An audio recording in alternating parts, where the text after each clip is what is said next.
It is great to welcome to the program today Anthony Scaramucci, who is the former White House communications director, one of a few for the current president, also the founder of Skybridge. Anthony, I really appreciate your time. Hey, it's good to be here, David. Thank you for having me. So to start with, how did you first enter the universe of Donald Trump that even led to you being in the position of communications director? So I just interviewed Governor Jeb Bush for my Salt Talk series, and I yelled at him and told him, "You see, if you had won the primary and gone on to the presidency, I wouldn't have been anywhere near the White House." And so I'm your garden variety fundraiser. I happen to be hosting Wall Street Week for the Fox Business Channel in 2016. But I've been a lifelong Republican fundraiser. I grew up in a blue collar family, so it was a way for me to reach a group of people that I would have never had the opportunity to reach through the networking of political fundraising. And so I was working for Jeb Bush. He dropped out of the race, looked like then candidate Trump was going to be the nominee. He called to recruit me. I went over to see him. I had known him from circles inside of New York. Did I know him well? No, but I knew him well enough where we had a rapport with each other. We had worked together on the 2012 Mitt Romney campaign where he had done some fundraising for Governor Romney. And so I accepted the opportunity to go work for him. Stephen Mnuchin and I built out the architecture for his fundraising.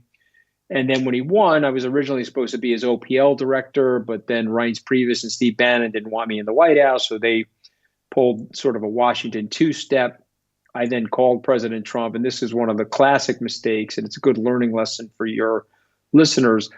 Don't put your pride and your ego into your decision making, because when you do that, your intelligence goes down and your emotions go up. And so I made that mistake. I told President Trump those two guys were bad guys. If you need me to help you get rid of them, call me one day. I'll come down and fix it for you. Next thing you know, I'm the comms director. I make a mistake. I say something off color, which was actually ridiculously funny about Steve Bannon. I thought I was saying it to a friend. It turned out the guy was a treacherous guy, and he ran over to CNN with the recording of it.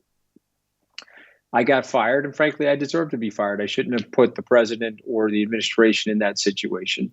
But here's the silver lining. I got out of the White House. I went back and rebuilt my business. I saved my marriage. And I created a terrific relationship with General Kelly, the man that fired me. So when you're having ups and downs in life, just got to keep going. As Winston Churchill said, when you're walking through hell, keep walking. So, okay, there's a bunch of things there I wanted to touch base about. So, one is you mentioned Bannon didn't want you involved in the White House. Within, if I recall the timeline correctly, when you were announced as White House comms director, Sean Spicer, the timing of Sean Spicer leaving seemed to coincide with that. It seemed he didn't want you Oh yeah, no, he involved as quit well. because of it. What is it? Why is it that these guys did not want you involved? Well, I would say, in fairness to Steve, at that point, I think he was indifferent. I don't think he cared if I was involved or not. It was really Reince Priebus. Reince Priebus really didn't want anybody from New York that had a rapport with President Trump to be involved. So that would have included Chris Christie and Mayor Giuliani, as well as myself and other New Yorkers. So he had an unholy alliance. It was an unnatural alliance because these guys really didn't like each other, but he had an unholy alliance with Steve Bannon. And so that's why, if you remember, this is going back 3 years ago now, there was tremendous leaking and tremendous amounts of dysfunctionality in the White House. And so the president, in fairness to the president, he deserved a better staff than that. He deserved people that were going to try to help him execute his agenda. But then we learned about the president that he's not really a great manager, so he can't keep staff, or he has a tendency to rotate through the staff too quickly. There's no loyalties or allegiances. And this is why you have this unbelievably dysfunctional situation that's unfolded for the United States over the last 4 years. What ultimately caused Donald Trump to turn on you so publicly? Because if I recall correctly, for a little while after you left, at least it didn't seem like you were being antagonized by the president. But at some point, something changed there. Well, I mean, I would say not only not antagonized, I was very supportive. I left the White House. I admitted that I had made a mistake. I didn't blame anybody for my firing other than myself. And Yeah. I was trying to maintain a level of support and loyalty to the president, the Republican Party, and his agenda.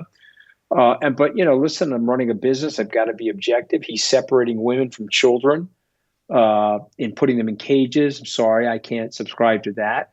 He's disavowing our intelligence agencies in Helsinki. Can't subscribe to that. He's calling the press the enemy of the people.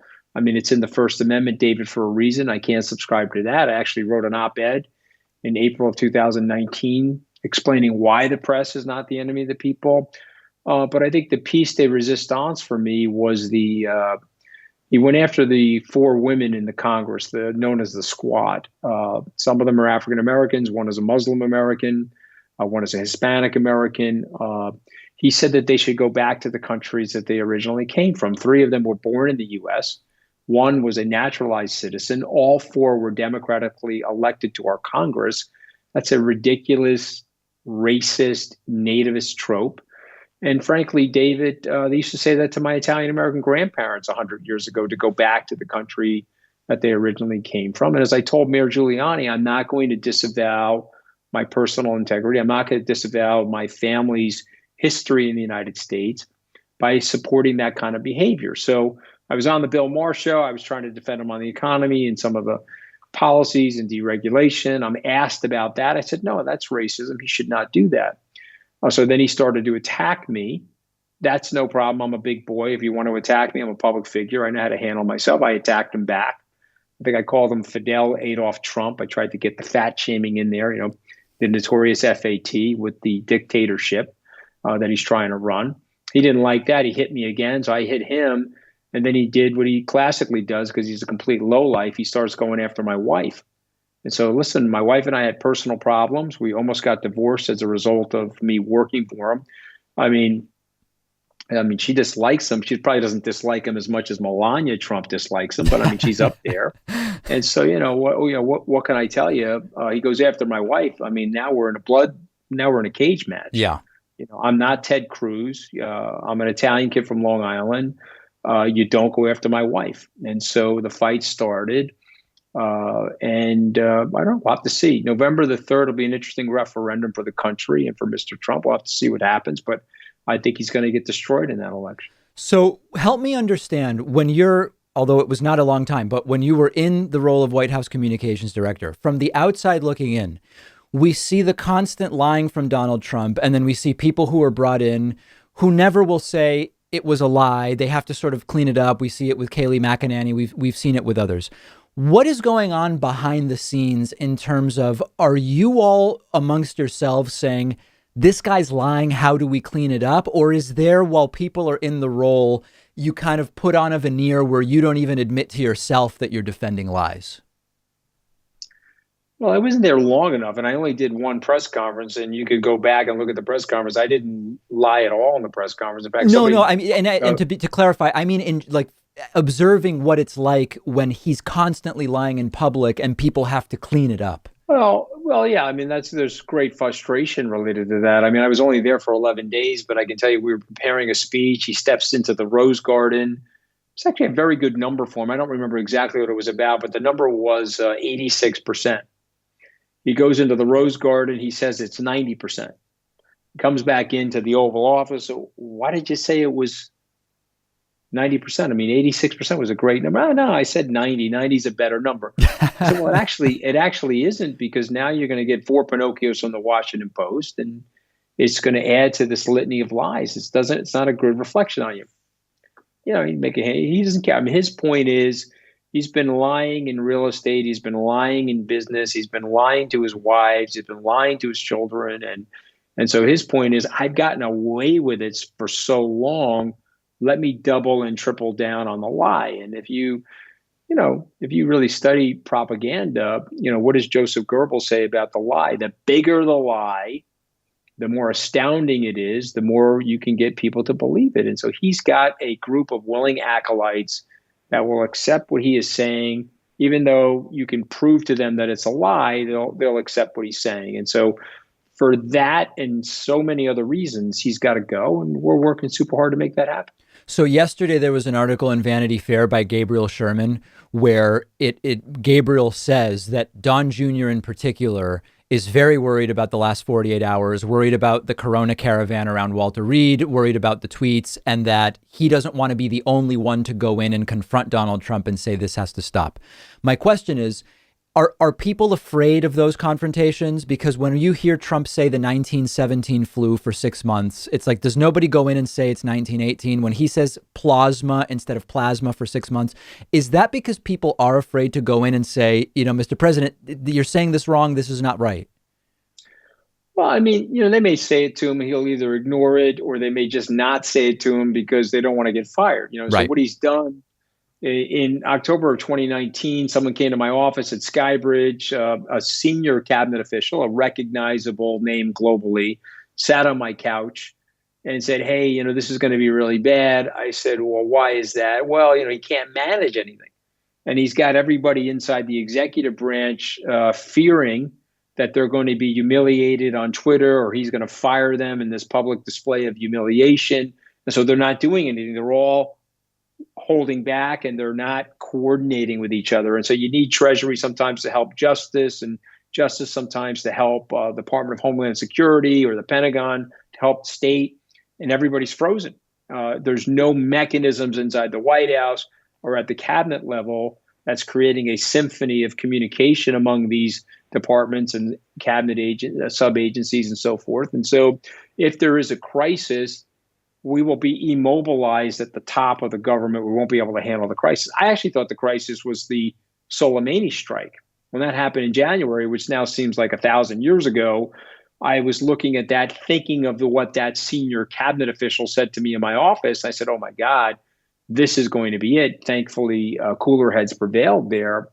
But it turned out the real crisis was COVID-19. He was not capable of handling it. He lives in this reality distortion field. He's trying to force the people around him to live in that distortion field, which is why so many good people have left the administration or been fired by him, because they won't abide by his nonsense. And so he's now there with a group of spineless sycophants inside the White House.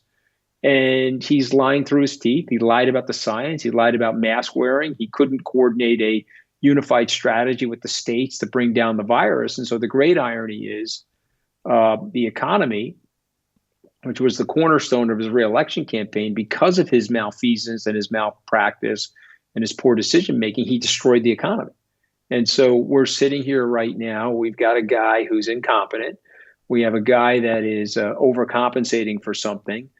We got a guy that looked like he was in a satire. It was almost like a Sacha Baron Cohen satire comedy yesterday of an Eastern European dictator trying to create a propaganda film. And that's where we are right now in America. But, CNN saying 57-41 Joe Biden, Wall Street Journal, NBC saying 54-42 Joe Biden. Maybe those polls are oversampled for Democrats. I don't know. I don't trust the polling any more than anybody should trust the polling. We have to run through the tape here and beat him on election day. So hopefully we'll do that. I think the good news for the American people, just the last statement, the good news for the American people, he's the polarizing candidate this time. People will go out and vote against him.